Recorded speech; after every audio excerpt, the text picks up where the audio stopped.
சான்றோர்கள் நிறைந்த அவைக்கு முதற்கண் பணிவான வணக்கத்தினை தெரிவித்துக் கொள்கிறேன்.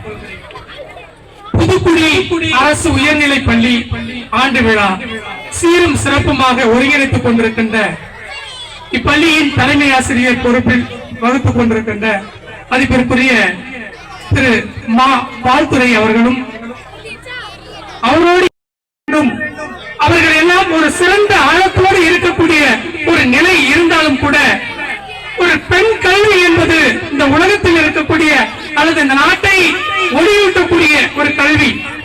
அப்படிதான் 1831 வாக்கில் சாவித்திரிபாய் புலே என்கிற ஒரு பெண்மணி இந்தியாவின் முதல் பெண் ஆசிரியராக திகழ்ந்தவர்.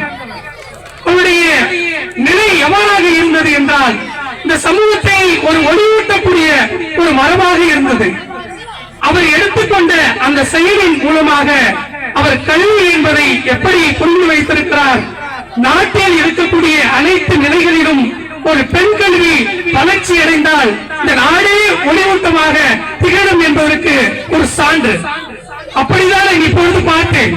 இங்கு எல்லா மாணவர்களும் இருக்கின்ற நிலையில் அதிகமான வெற்றி பெற்ற மாணவிகள் இங்க பரிசு பெறுகின்ற போது உள்ளபடியே புதுக்குடி கிராமத்தில் இருக்கிற பெண்மணிகள் வெளி உலகத்தில் ஒளியூட்டக்கூடிய ஒரு சிறந்த மாணவிகளாக திகழ்ந்திருக்கிறார்கள் என்பதை எண்ணி பார்க்கின்ற போது இங்கே உயர்நிலைப் பள்ளி தலைமை ஆசிரியர் மதிப்பிற்குரிய பேராசிரியர் அவர்கள் ஆசிரியரோடு இணைந்து மாணவர்களை சிறந்த ஆற்றல் படைத்தவர்களாக உருவாக்கி வருகிறார்கள். இப்பொழுது இருக்கிற ஆசிரியர் பெருமக்கள் இந்த மாணவர்களை உயர்ந்த நிலையோடு உயர்ந்த எண்ணத்தோடு உயர்ந்த சிந்தனையோடு இந்த உலகத்தில் எட்டி பார்க்கக்கூடிய ஆற்றல் படைத்ததற்கு உங்களால் முடிந்த செயல்பாட்டோடு சேர்ந்து ஆசிரியரும் பல்வேறு நிலைகளை செய்து வருகிறார் என்பதை நீங்கள் புரிந்து கொள்ள வேண்டும்.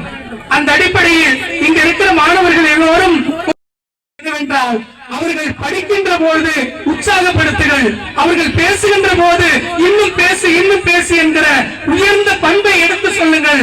இந்த நிலையில் இலக்கியங்களில் 5 கிளைகளாக பகுக்கப்பட்ட இந்த நிலை 4 வேதங்களாக உருவாக்கி இருந்தாலும் முக்கணிகளாக இருந்தாலும் இருபால் என்ற ஆண்பால் பாகுபாடு இருந்தாலும் இப்படி ஒரு தமிழன் வகுத்தவன் ஒழுக்கம் என்கிற ஒரு சொல்லை மட்டும்தான் அவன் அழகான முறையில் ஒற்றை சொல்லாக எடுத்து எழுதியிருக்கிறான்.